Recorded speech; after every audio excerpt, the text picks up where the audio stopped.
Bayangkan kamu sedang mengemudi, tiba-tiba jalanan kosong, gereja sepi, dunia diam lalu kacau.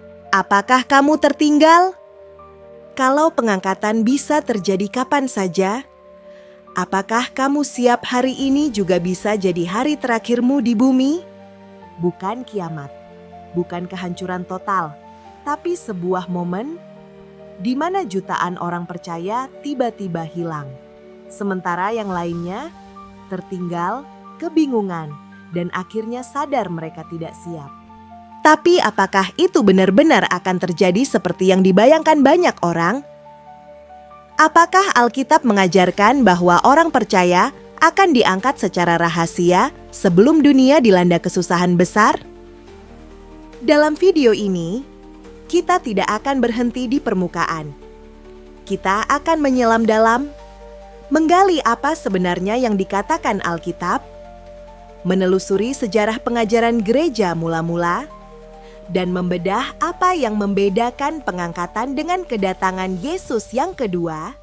Kita akan telusuri pre-tribulasi, mid-tribulasi, dan post-tribulasi, bukan untuk membingungkan, tapi untuk membuka mata.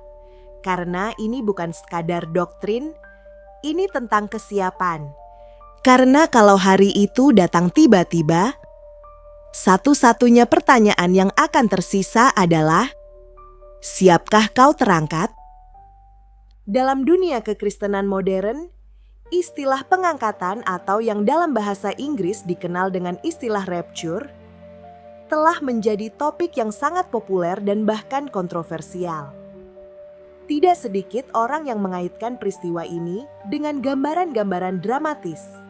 Orang-orang yang tiba-tiba menghilang, pakaian tertinggal di kursi, kendaraan melaju tanpa pengemudi, dan dunia yang tiba-tiba kacau. Namun, di balik semua gambaran sinematik tersebut, kita perlu kembali ke akar utamanya. Apa sebenarnya yang dimaksud dengan pengangkatan menurut Alkitab? Apakah peristiwa itu benar-benar diajarkan secara eksplisit dalam kitab suci? Dan jika ya, kapan itu akan terjadi? Untuk menjawab pertanyaan-pertanyaan ini secara jujur, kita harus menyelidiki Alkitab dengan cermat, sekaligus mempertimbangkan bagaimana sejarah gereja dan budaya modern telah membentuk pemahaman kita tentang eskatologi. Istilah pengangkatan tidak ditemukan secara eksplisit dalam Alkitab berbahasa Indonesia. Namun, konsep ini berasal dari surat Rasul Paulus dalam 1 Tesalonika 4 ayat 16 sampai 17. Dalam bagian itu, Paulus menulis bahwa pada saat Yesus turun dari surga, orang-orang percaya yang telah mati akan dibangkitkan terlebih dahulu, lalu mereka yang masih hidup akan diangkat bersama-sama dengan mereka di awan-awan untuk menyongsong Tuhan di udara. Kata diangkat dalam bahasa Yunani adalah harpazo, yang berarti diambil dengan cepat atau tiba-tiba. Ketika diterjemahkan ke dalam bahasa Latin, kata ini menjadi rapiemur, yang kemudian melahirkan istilah rapture dalam bahasa Inggris dan dikenal sebagai pengangkatan dalam pemahaman teologi modern. Maka dapat dikatakan bahwa, walaupun istilah pengangkatan adalah produk teologi sistematik, konsepnya memiliki dasar linguistik dan tekstual yang cukup kuat dalam Alkitab. Pertanyaan berikutnya yang muncul adalah, apakah pengangkatan merupakan peristiwa yang terpisah dari kedatangan Yesus yang kedua, dan kapan tepatnya itu akan terjadi? Disinilah perbedaan tajam antar kelompok Kristen muncul. Sejak abad ke-19, 3 pandangan besar berkembang terkait waktu terjadinya pengangkatan sehubungan dengan masa yang disebut sebagai kesusahan besar atau Great Tribulation. Pandangan pertama dikenal sebagai pre-tribulasi, yang meyakini bahwa pengangkatan akan terjadi sebelum masa kesusahan besar selama 7 tahun dimulai. Pandangan ini sangat populer di kalangan gereja Injili modern dan diperkuat oleh argumen bahwa Allah akan menyelamatkan umatnya dari murka yang akan datang. ayat seperti 1 Tesalonika 1 ayat 10 dan Wahyu 3 ayat 10. Sering dikutip sebagai pendukung utama. Mereka juga berpegang pada kerangka teologi dispensasionalisme yang membedakan secara tegas antara Israel dan gereja. Dalam kerangka ini, masa kesusahan besar lebih diperuntukkan bagi Israel, bukan gereja. Pre-tribulasi menekankan harapan bahwa gereja akan diangkat terlebih dahulu, lalu dunia akan mengalami kekacauan besar, termasuk munculnya antikristus, penganiayaan, dan penghakiman Allah. Pandangan kedua dikenal sebagai mid-tribulasi yang berpendapat bahwa pengangkatan akan terjadi di pertengahan masa kesusahan besar, tepat setelah 3,5 tahun. Mereka menafsirkan peristiwa dalam Wahyu pasal 11, di mana 2 saksi bangkit dan naik ke surga sebagai gambaran simbolis dari pengangkatan. Selain itu, mereka mengaitkan bunyi nafiri terakhir dalam 1 Korintus 15 dengan sangkakala ke-7 dalam Wahyu dan menganggap bahwa pengangkatan akan terjadi bersamaan dengan transformasi tubuh orang percaya. Pandangan ini mengambil jalan tengah, meyakini bahwa gereja akan mengalami sebagian penderitaan, tetapi tidak seluruhnya. Walaupun tidak sepopuler pre-trib dalam budaya populer, mid-tribulasi tetap memiliki pengikut yang serius dan argumentasi yang menarik. Sementara itu, pandangan ketiga, yaitu post-tribulasi, menyatakan bahwa pengangkatan akan terjadi setelah masa kesusahan besar, bersamaan dengan kedatangan Yesus yang kedua secara terbuka dan penuh kemuliaan. Pendukung pandangan ini menganggap bahwa tidak ada pemisahan antara pengangkatan dan kedatangan Yesus. Matius 24 ayat 29-31 sering dijadikan dasar utama, karena Yesus dengan jelas berkata bahwa setelah masa kesusahan itu, Ia akan datang dan mengutus malaikatnya untuk mengumpulkan orang-orang pilihannya dari keempat penjuru bumi. Selain itu, dalam 1 Tesalonika 4 dan 5, narasi tentang pengangkatan dan hari Tuhan disampaikan secara berurutan dan tanpa jeda waktu yang jelas. Oleh karena itu, post-tribulasi lebih melihat pengangkatan sebagai momen di mana orang percaya menyambut kedatangan Kristus yang sedang kembali, seperti warga kota menyambut raja yang datang dengan kemuliaan. Jika kita menelusuri sejarah gereja mula-mula, menarik untuk dicatat bahwa pandangan pre-tribulasi dan mid-tribulasi hampir tidak ditemukan dalam tulisan-tulisan bapa gereja awal. Tokoh-tokoh seperti Irenaeus, Tertullian, dan Hippolytus menulis tentang penderitaan besar yang akan dialami gereja sebelum kedatangan Kristus. Pemahaman bahwa umat Allah akan menghadapi tribulasi, tetap setia, dan akan ditebus di akhir zaman adalah konsensus umum dalam gereja perdana. Ajaran pengangkatan sebelum tribulasi baru mulai dikenal luas pada abad ke-19 melalui pelayanan John Nelson Darby, dan kemudian diperkuat oleh penyusunan Scofield Reference Bible.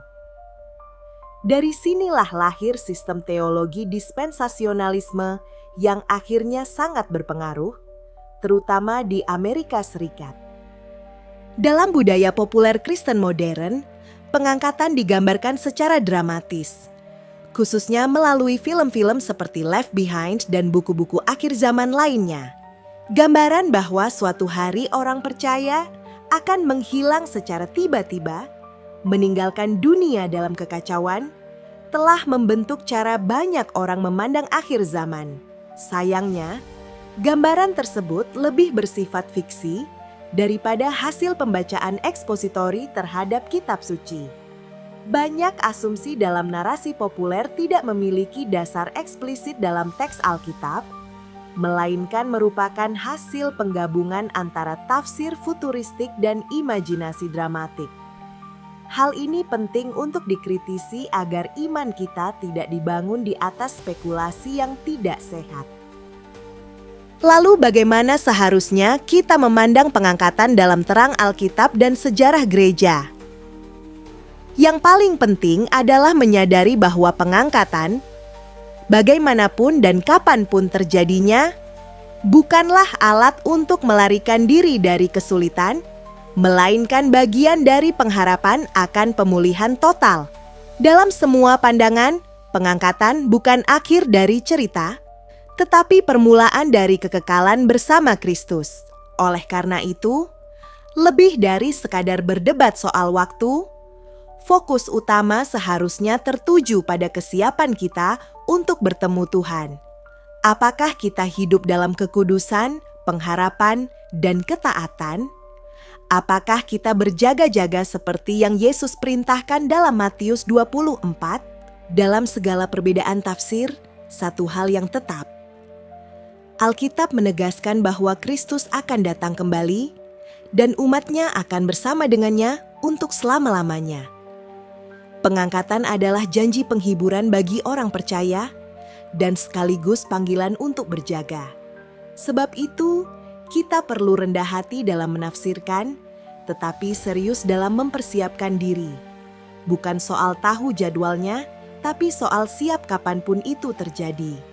Dan mungkin justru dalam ketidakpastian itulah iman kita sungguh diuji. Dalam pembahasan mengenai akhir zaman, dalam konteks kekristenan, salah satu titik pertanyaan paling mendasar dan seringkali membingungkan adalah mengenai relasi antara peristiwa pengangkatan dan kedatangan Yesus yang kedua. Apakah dua hal ini adalah dua peristiwa yang berbeda, atau sebenarnya satu momen yang sama dengan dua sudut pandang? Pertanyaan ini bukan hanya teknis teologis, tetapi juga sangat memengaruhi cara pandang banyak orang Kristen terhadap masa depan, kehidupan kekristenan, bahkan cara mereka menjalani penderitaan dan menanti pengharapan. Bagi sebagian orang, pengangkatan merupakan momen penyelamatan mendadak dari dunia ini, perpindahan umat percaya ke surga sebelum dunia memasuki masa kesusahan besar. Sementara, kedatangan kedua Yesus lebih dipahami sebagai peristiwa besar dan terbuka, penuh kuasa, di mana Yesus datang secara fisik ke bumi untuk menghakimi dan memerintah. Namun, apakah Alkitab benar-benar memisahkan dua hal ini? Banyak pendukung pandangan pretribulasi membedakan dengan tegas antara pengangkatan dan kedatangan kedua. Dalam kerangka ini, pengangkatan adalah peristiwa rahasia, tanpa tanda, hanya untuk orang percaya, dan bisa terjadi kapan saja.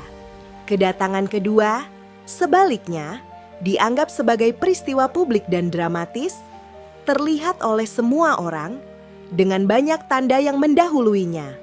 Misalnya, dalam 1 Tesalonika 4 ayat 16-17, Paulus menggambarkan Yesus datang di awan dan orang percaya diangkat untuk bertemu dengannya di udara.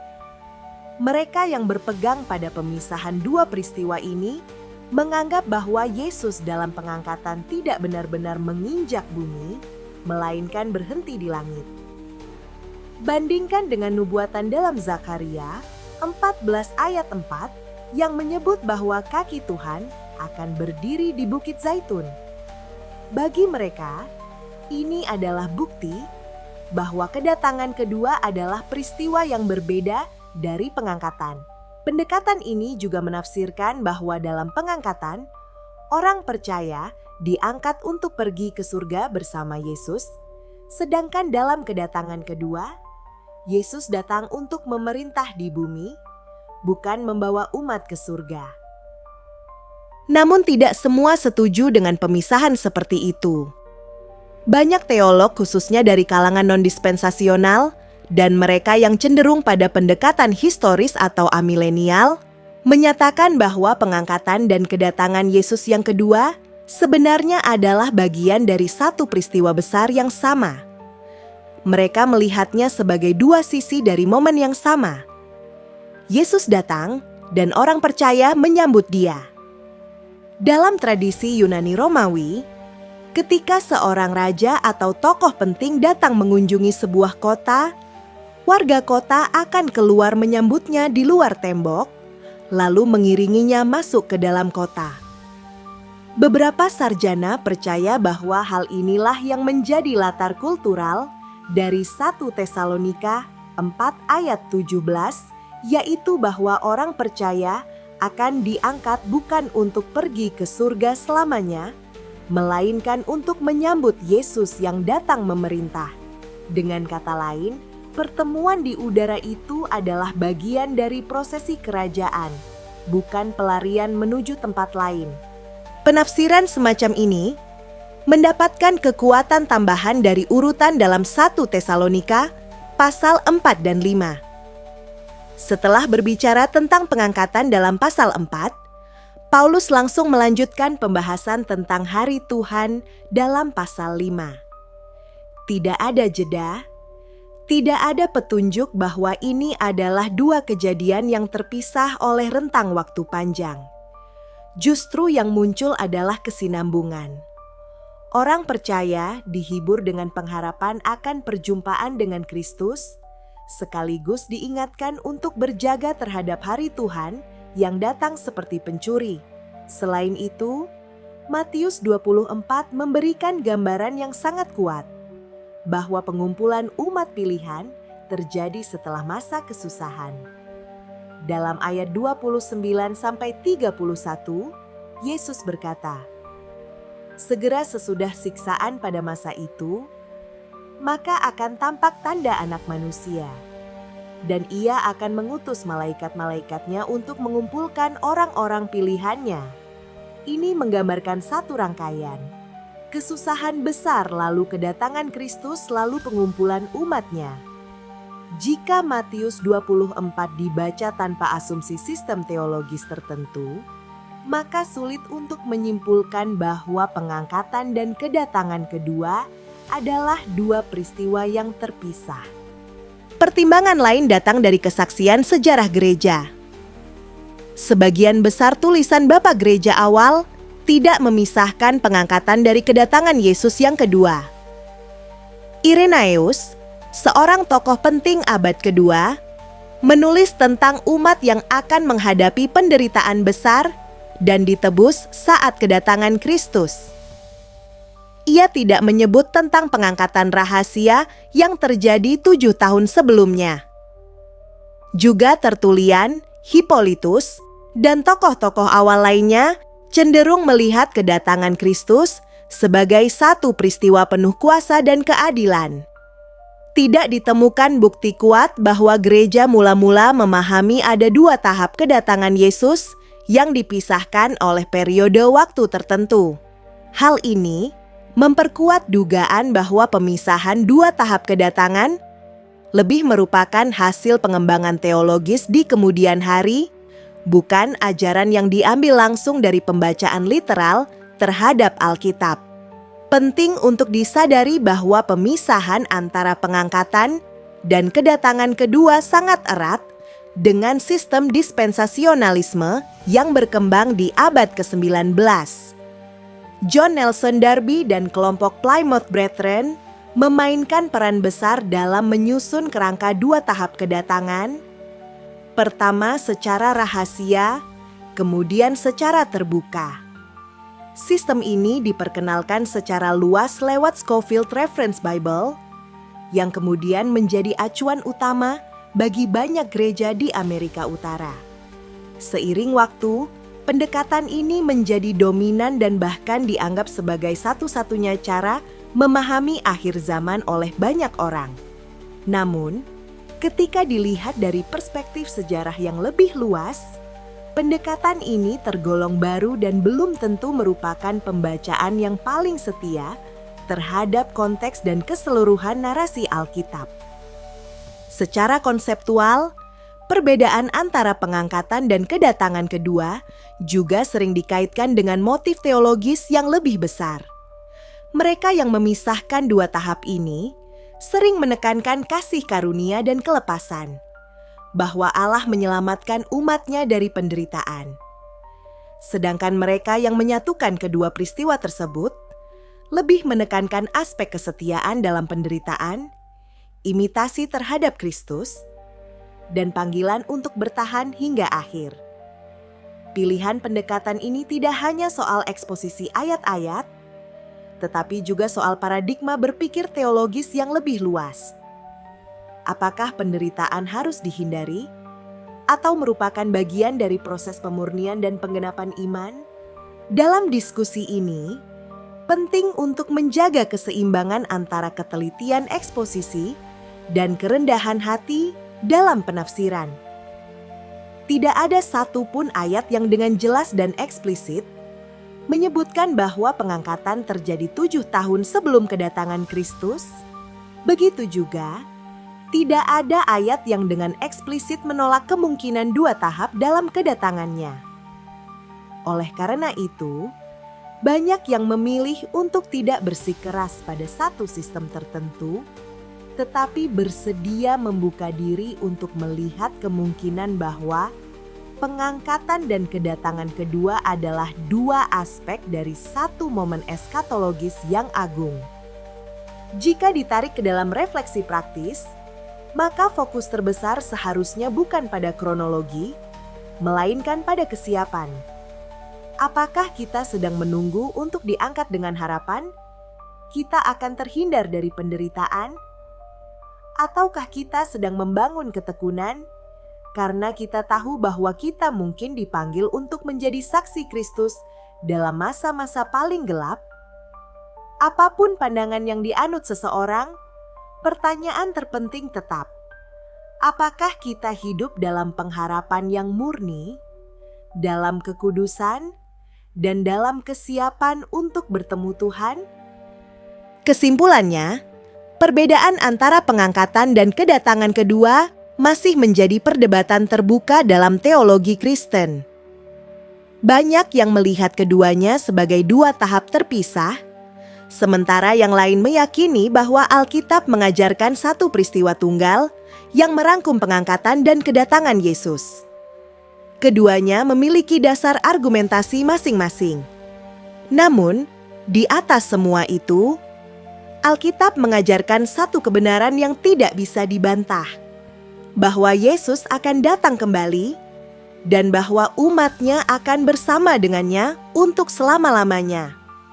Maka biarlah perdebatan ini tidak memecah belah, tetapi justru mendorong kita untuk semakin berjaga, semakin mendalami firman, dan semakin mengarahkan hidup kita pada tujuan kekal yang dijanjikan oleh Tuhan sendiri.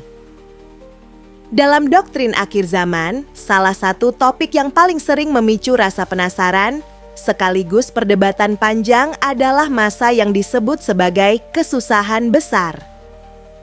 Banyak orang Kristen bertanya-tanya tentang waktu dimulainya, penyebabnya, apa saja yang akan terjadi selama masa itu, dan bagaimana hal itu berkaitan dengan kedatangan Yesus.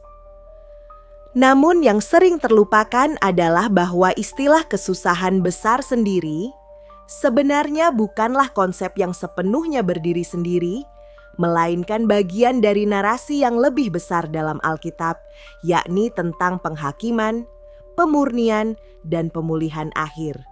Karena itu, untuk memahami apa yang sebenarnya memicu masa kesusahan besar, kita harus menyelidiki baik dari sisi teks kitab suci maupun konteks sejarah dan tafsir yang telah berkembang selama berabad-abad. Tidak cukup hanya berpegang pada satu ayat atau satu sistem teologi tertentu, karena pembahasan ini menyentuh tema besar yang melibatkan perjanjian-perjanjian Allah, nubuatan nabi-nabi perjanjian lama, pengajaran Yesus, hingga penglihatan dalam kitab Wahyu. Alkitab pertama kali menyebut suatu masa kesusahan besar dalam konteks nubuat Nabi Daniel.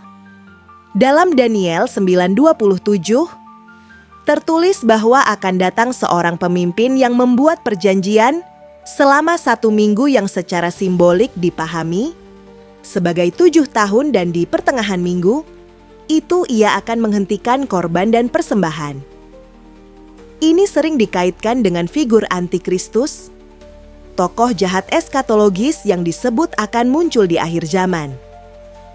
Interpretasi populer menyatakan bahwa perjanjian ini menjadi pemicu masuknya dunia ke dalam masa penderitaan yang belum pernah terjadi sebelumnya. Banyak kalangan futuris memandang bahwa Daniel 9 ayat 27 adalah landasan bagi penghitungan masa kesusahan besar. 3,5 tahun pertama ditandai dengan kedamaian semu, dan 3,5 tahun berikutnya adalah masa kekacauan ekstrim.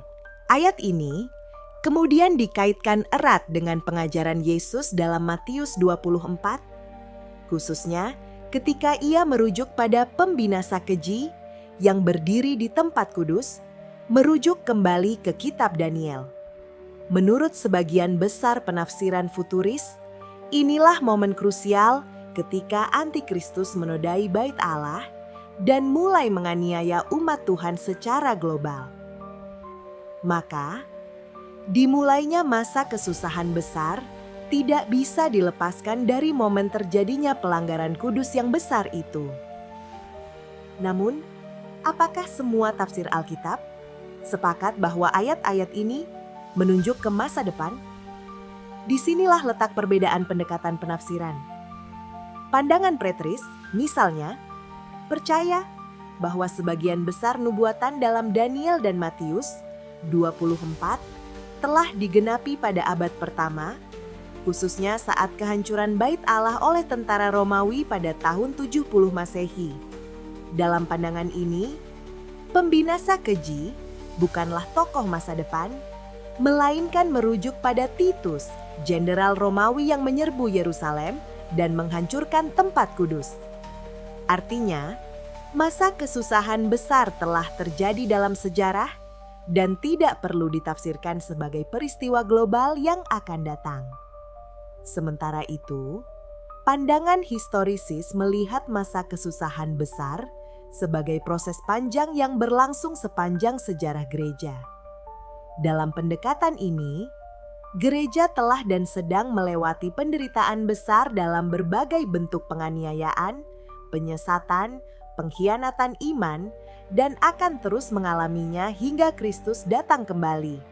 Ketiga pendekatan ini, preteris, historisis, dan futuris, mewakili cara yang berbeda dalam melihat waktu dan sifat dari masa kesusahan besar, dan masing-masing memiliki kekuatan dan kelemahannya sendiri. Dalam konteks futuris, selain Daniel dan Matius, kitab Wahyu menjadi sumber utama pembahasan mengenai masa kesusahan besar. Dalam Wahyu, pasal 6-18, kita menemukan deretan penglihatan tentang meterai yang dibuka, sangkakala yang ditiup, dan cawan murka yang dicurahkan. Rangkaian ini membentuk gambaran yang sangat dramatis tentang kehancuran, peperangan, bencana alam, kelaparan, dan penganiayaan. Yang paling menonjol adalah munculnya binatang dari laut dan binatang dari bumi dalam pasal 13. Yang dikenal sebagai antikristus dan nabi palsu. Mereka diberi kuasa untuk menyesatkan dunia, memaksa penyembahan, dan menindas orang-orang kudus. Ini menegaskan bahwa kesusahan besar bukan hanya soal bencana fisik, tetapi juga konflik rohani yang mendalam. Beberapa penafsir melihat urutan kejadian ini sebagai linier dan kronologis, sementara yang lain memahaminya secara simbolis dan berulang. Namun secara umum ada konsensus di kalangan futuris bahwa masa ini merupakan puncak konfrontasi antara kerajaan Allah dan kuasa kegelapan di bumi. Penyebab utama dimulainya masa kesusahan, menurut banyak pengajar futuris, adalah dilepaskannya kuasa penahan yang selama ini membatasi antikristus untuk muncul. Dalam 2 Tesalonika 2 ayat 6-7, Paulus menyebut adanya yang menahan agar si pendurhaka tidak dinyatakan sebelum waktunya. Ada berbagai spekulasi tentang siapakah atau apakah yang menahan ini.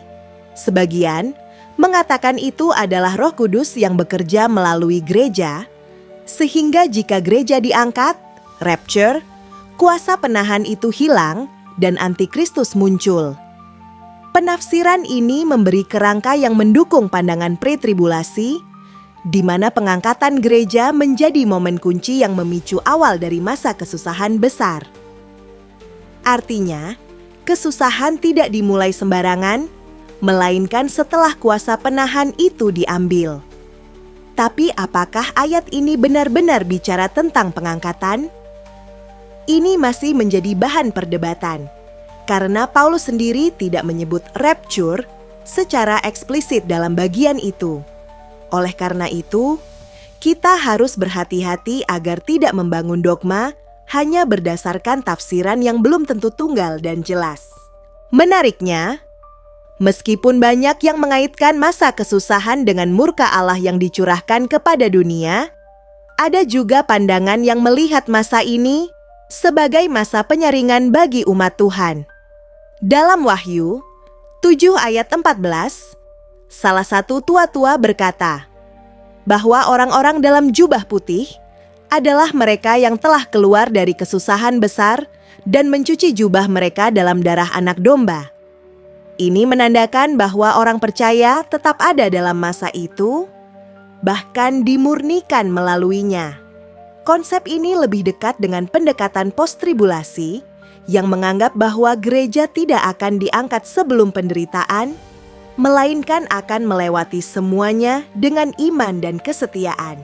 Pendekatan ini menolak gagasan bahwa Allah akan menyelamatkan umatnya dengan menghindarkan mereka dari penderitaan, melainkan percaya bahwa Allah akan menyertai dan memampukan mereka untuk tetap berdiri di tengah penderitaan.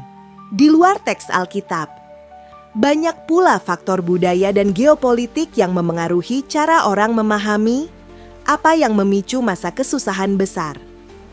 Ketegangan di Timur Tengah, pembangunan kembali Bait Allah, kemajuan teknologi global, serta meningkatnya kejahatan moral seringkali dijadikan indikator bahwa dunia sedang bergerak menuju masa akhir. Bagi sebagian orang, tanda-tanda seperti microchip, AI, pandemi global, bahkan pemanasan global pun dianggap sebagai pertanda bahwa nubuatan sedang digenapi. Namun kita harus berhati-hati agar tidak terjebak dalam penafsiran tanda-tanda zaman yang terlalu spekulatif. Alkitab mengajarkan kita untuk berjaga dan waspada, bukan untuk menjadi penebak masa depan. Banyak generasi sebelumnya juga percaya bahwa mereka hidup di akhir zaman, tetapi sejarah terus berjalan. Maka yang lebih penting adalah bagaimana kita merespons waktu sekarang, bukan seberapa tepat kita membaca tanda-tanda. Dalam sejarah gereja, masa kesusahan sering dimaknai secara spiritual, bukan hanya sebagai penderitaan fisik atau geopolitik. Dalam tradisi liturgis, penderitaan dilihat sebagai jalan salib yang harus dilalui umat Allah menuju kemuliaan. Penganiayaan bukan bukti ketidakhadiran Allah, melainkan justru tanda bahwa umatnya sedang hidup sesuai panggilan.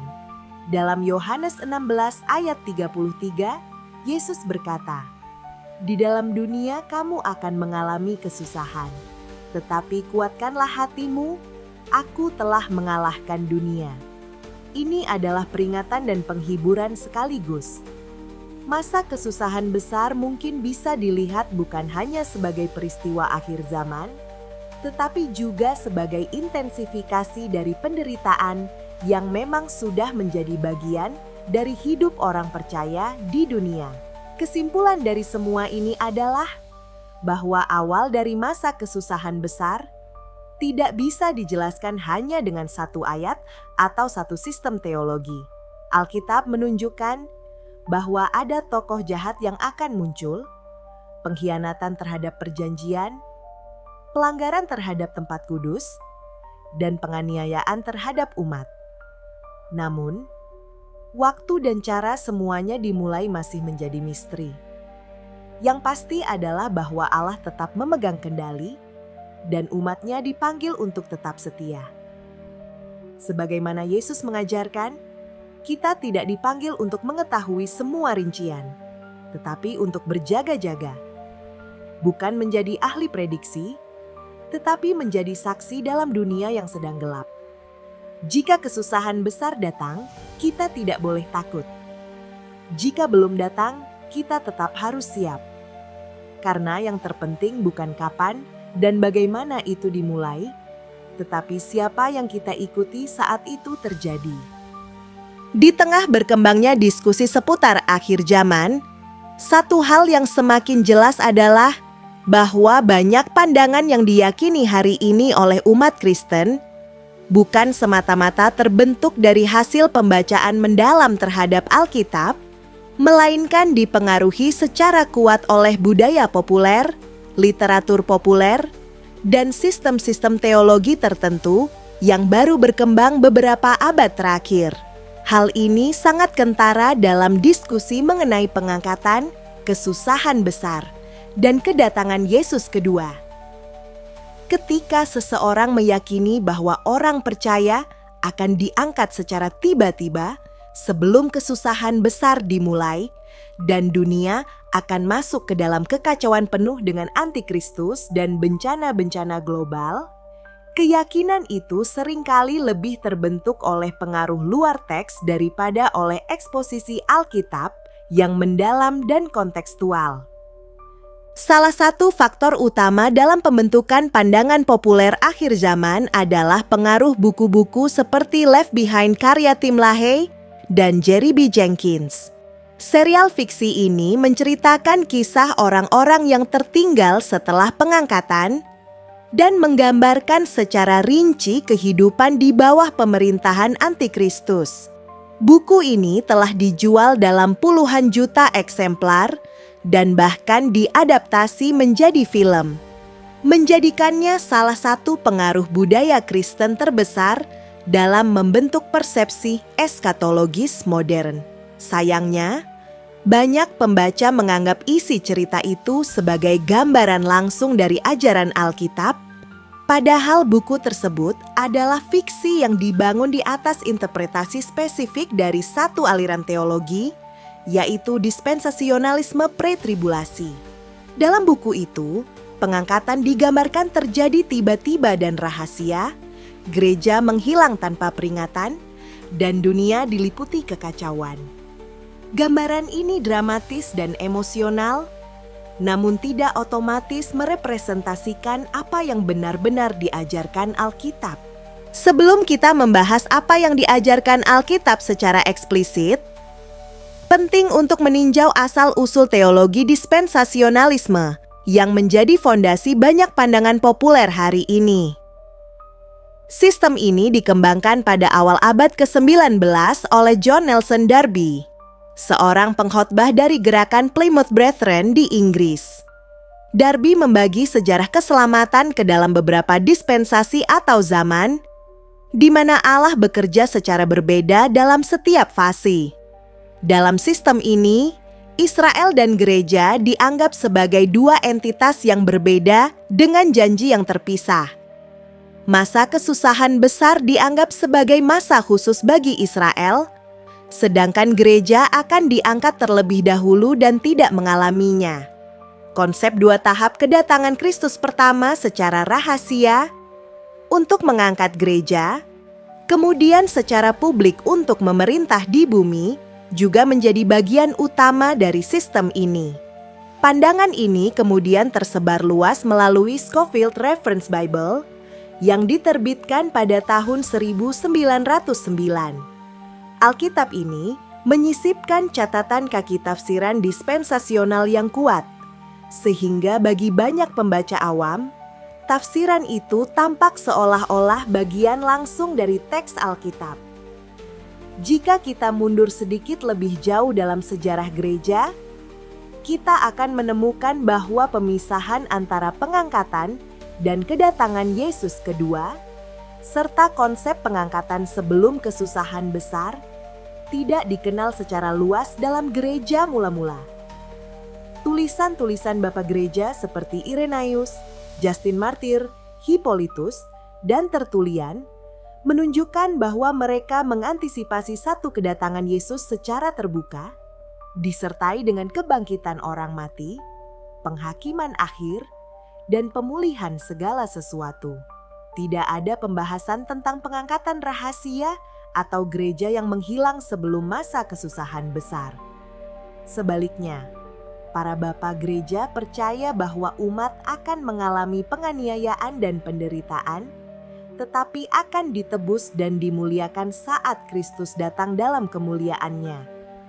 Ini menunjukkan bahwa pandangan populer yang mendominasi banyak gereja modern sebenarnya adalah hasil pengembangan yang relatif baru, bukan bagian dari tradisi Kristen yang terus-menerus sejak abad pertama. Lalu, apa yang sebenarnya diajarkan oleh Alkitab secara langsung? Jika kita membaca Matius 24 tanpa membawa asumsi sistem teologi tertentu, kita akan menemukan bahwa Yesus menggambarkan satu rangkaian peristiwa. Kesusahan besar, tanda di langit, kedatangan anak manusia, dan pengumpulan umat pilihannya. Dalam ayat 29-31, tertulis bahwa segera sesudah siksaan pada masa itu, barulah Yesus datang dengan kemuliaan dan para malaikatnya mengumpulkan orang pilihan. Urutannya sangat jelas. Penderitaan terlebih dahulu, baru kemudian pemulihan. Tidak ada indikasi bahwa ada dua tahap kedatangan yang terpisah. Begitu juga dalam 1 Tesalonika 4 ayat 16 dan 17, ketika Paulus berbicara tentang orang percaya yang akan diangkat untuk menyongsong Tuhan di udara, ia tidak menyebut bahwa hal itu akan terjadi 7 tahun sebelum kedatangan Kristus. Apalagi dalam 1 Tesalonika pasal 5, Paulus langsung melanjutkan pembicaraan tentang hari Tuhan dan memperingatkan jemaat untuk berjaga-jaga. Konsistensi narasi ini menunjukkan bahwa pengangkatan dan kedatangan Yesus dilihat sebagai satu rangkaian, bukan dua peristiwa yang terpisah jauh. Ada juga ayat-ayat lain yang sering dikutip untuk mendukung pandangan bahwa umat Allah tidak akan mengalami murka. Salah satunya adalah 1 Tesalonika 1 ayat 10 yang berbunyi bahwa Yesus menyelamatkan kita dari murka yang akan datang.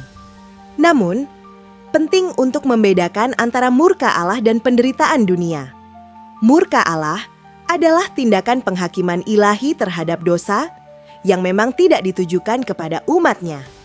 Tetapi, penderitaan, termasuk penganiayaan dan kesusahan, adalah bagian dari realitas dunia yang jatuh dalam dosa. Dalam Yohanes 16 ayat 33, Yesus sudah memperingatkan bahwa di dunia ini, kita akan mengalami kesusahan, tetapi kita diminta untuk tetap kuat karena Dia telah mengalahkan dunia. Maka tidak bisa disimpulkan bahwa setiap kesusahan berarti murka Allah, atau bahwa orang percaya pasti akan diangkat sebelum segala penderitaan datang. Salah satu jebakan dalam menerima begitu saja pandangan populer adalah hilangnya semangat untuk meneliti firman Tuhan secara menyeluruh. Banyak orang Kristen hari ini mengandalkan video, khotbah singkat, dan konten internet yang sensasional, tetapi tidak mengambil waktu untuk benar-benar membaca Alkitab dengan tekun. Akibatnya, tafsiran populer yang mudah dicerna dan dramatis lebih cepat diterima, walaupun mungkin tidak akurat. Selain itu, sensasionalisme akhir zaman seringkali membawa rasa takut yang tidak sehat. Orang menjadi cemas akan masa depan, terobsesi dengan nubuatan, dan bahkan mudah terbawa teori konspirasi. Padahal tujuan utama nubuatan dalam Alkitab bukan untuk membuat kita menebak-nebak tanggal, melainkan untuk meneguhkan pengharapan dan mendorong kita hidup dalam kekudusan. Dalam 2 Timotius 3:16 dan 17, Dikatakan bahwa seluruh kitab suci diilhamkan Allah dan berguna untuk mengajar, menyatakan kesalahan, memperbaiki kelakuan, dan mendidik orang dalam kebenaran. Maka seharusnya kita membaca nubuatan akhir zaman dengan cara yang membangun iman dan karakter, bukan dengan rasa takut atau sensasi. Kita juga harus membuka diri untuk belajar dari berbagai pandangan, bahkan jika berbeda dari yang selama ini kita dengar. Teologi yang sehat bukanlah soal menemukan jawaban cepat, tetapi membentuk cara berpikir yang kritis, rendah hati, dan bertanggung jawab. Banyak pertanyaan tentang akhir zaman memang belum memiliki jawaban final. Apakah pengangkatan dan kedatangan Kristus adalah satu peristiwa atau dua? Apakah kesusahan besar adalah masa depan global atau sudah terjadi dalam sejarah? Apakah antikristus adalah figur literal atau simbol kekuatan jahat? Semua ini adalah pertanyaan yang sah dan layak diselidiki. Namun kita perlu hati-hati agar tidak menjadikan pendapat populer sebagai kebenaran mutlak. Yang paling penting adalah memastikan bahwa pemahaman kita bertumpu pada teks Alkitab, bukan hanya pada sistem teologi atau budaya populer. Pada akhirnya, eskatologi bukan tentang sensasi, tetapi tentang kesetiaan. Bukan tentang mengetahui semua urutan peristiwa, tetapi tentang hidup siap kapanpun Kristus datang. Kita harus terus bertanya, menyelidiki, dan membuka diri untuk belajar. Tetapi, di atas semua itu, kita harus hidup dengan iman yang teguh bahwa Tuhan berdaulat atas waktu, dan bahwa pengharapan kita tidak sia-sia. Dunia mungkin akan mengalami goncangan, tetapi kerajaan Allah tidak tergoyahkan. Maka daripada fokus pada teori, lebih baik kita fokus pada kesiapan hati. Karena bisa jadi, bukan peristiwa yang salah kita pahami, tapi cara hidup yang belum kita benahi. Jika kita melihat seluruh rangkaian pembahasan ini tentang pengangkatan, kesusahan besar, waktu kedatangan Kristus, hingga berbagai pandangan dan penafsiran, kita menyadari bahwa dunia teologi tidak menawarkan satu peta tunggal yang mutlak. Sebaliknya, kita justru menemukan kompleksitas yang mengharuskan kita untuk rendah hati. Alkitab memang memberi gambaran, tanda, dan janji. Tetapi tidak semua detail diberikan secara lengkap. Ada ruang yang dibiarkan terbuka. Ruang untuk berjaga, untuk mencari, dan yang terpenting, untuk hidup dengan kesadaran bahwa waktu ini sementara dan kedatangan Tuhan itu pasti. Dalam sejarah gereja, banyak generasi telah menunggu. Banyak yang percaya mereka hidup di akhir zaman. Beberapa benar, sebagian besar belum melihatnya. Tetapi mereka semua dipanggil untuk satu hal yang sama, kesetiaan. Kesetiaan bukan hanya dalam memahami doktrin dengan benar, tapi dalam mempraktikkan iman dengan setia. Tidak ada seorang pun yang akan dihakimi berdasarkan posisi pre-trib atau post-tribnya. Tetapi kita semua akan diukur dari apakah kita hidup dalam kasih, dalam kebenaran, dan dalam pengharapan. Maka ketika kita bertanya, siapkah kau terangkat? Jawaban sejatinya tidak ditemukan di kalender nubuat, tapi di kedalaman hati yang terus diarahkan pada Tuhan. Karena pada akhirnya, yang akan bertahan bukanlah mereka yang paling tahu urutannya, tetapi mereka yang paling siap untuk bertemu dengan Sang Raja. Dunia boleh berubah, langit boleh berguncang, tetapi siapa yang berpaut kepada Kristus tidak akan goyah. Bukan karena ia tahu semuanya, tapi karena ia mengenal Dia yang memegang segalanya. Jika penelusuran ini membuatmu semakin penasaran, jangan berhenti di sini, selidikilah sendiri. Buka kembali Alkitabmu. Baca ulang Matius 24. Telusuri surat-surat Paulus. Renungkan Wahyu tanpa terburu-buru. Jangan takut untuk bertanya. Tapi juga jangan lupa untuk berjaga. Karena yang paling penting bukan apakah kita tahu kapan pengangkatan terjadi, tapi apakah kita siap kalau itu terjadi hari ini. Tuhan Yesus memberkati.